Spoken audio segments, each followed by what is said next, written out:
നെടുമ്പാശ്ശേരി വിമാനത്താവളത്തിൽ യുകെയിൽ നിന്നെത്തിയ യുവാവിന്റെ പരാക്രമം. ബാഗ് പരിശോധിക്കാൻ ശ്രമിച്ചപ്പോൾ കസ്റ്റംസ് ഉദ്യോഗസ്ഥരോട് തട്ടിക്കയറുകയും വധഭീഷണി മുഴക്കുകയും ചെയ്തു. പുലർച്ചെ ഗൾഫ് എയർ വിമാനത്തിലെത്തിയ കാഞ്ഞൂർ സ്വദേശിയായ യുവാവാണ് പരിഭ്രാന്തി സൃഷ്ടിച്ചത്.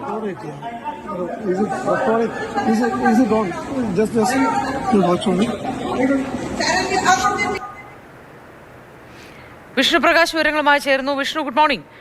എന്തിനാണ് ഈ യുവാവ് ഇത്തരത്തിൽ പരാക്രമം നടത്തിയത്? വിമാനത്താവളത്തിൽ ബാഗുകൾ പരിശോധിക്കുന്നത് പതിവുള്ളതാണ് എന്നറിയാമായിരുന്നില്ലേ?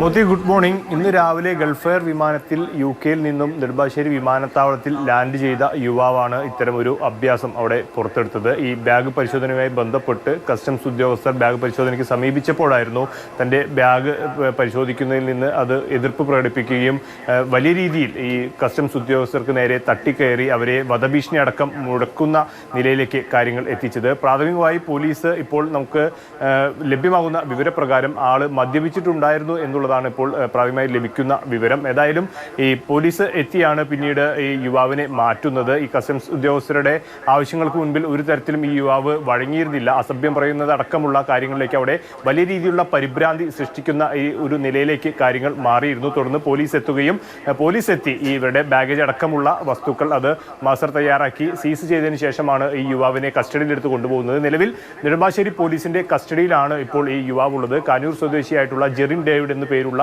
യുവാവാണ് ഇത്തരത്തിൽ യുകെയിൽ നിന്നെത്തി ഈ എയർപോർട്ടിൽ ഒരു പരിഭ്രാന്തി സൃഷ്ടിക്കുന്ന അന്തരീക്ഷം സൃഷ്ടിച്ചത്. ഏതായാലും യുവാവ് ഇപ്പോൾ പോലീസ് കസ്റ്റഡിയിലുണ്ട്. മദ്യപിച്ചിട്ടുണ്ടോ എന്നതടക്കമുള്ളത് തെളിയിക്കാൻ ശാസ്ത്രീയമായിട്ടുള്ള അതിന്റെ വൈദ്യപരിശോധനയ്ക്ക് അടക്കം കൊണ്ടുപോയിരിക്കുകയാണ്. ഇപ്പോൾ കസ്റ്റംസ് ഉദ്യോഗസ്ഥരുടെ പരാതി ലഭിച്ചിട്ടുണ്ട് എന്നുള്ളതാണ് നമുക്ക് ലഭ്യമാകുന്ന വിവരം. ഇതിന്റെ അടിസ്ഥാനത്തിൽ പോലീസ് തുടർ നടപടി സ്വീകരിക്കുമെന്നും ഇപ്പോൾ പോലീസ് അറിയിച്ചിട്ടുണ്ട്. ശരി, വിഷ്ണുപ്രകാശാണ് വിശദാംശങ്ങൾ നൽകിയത്.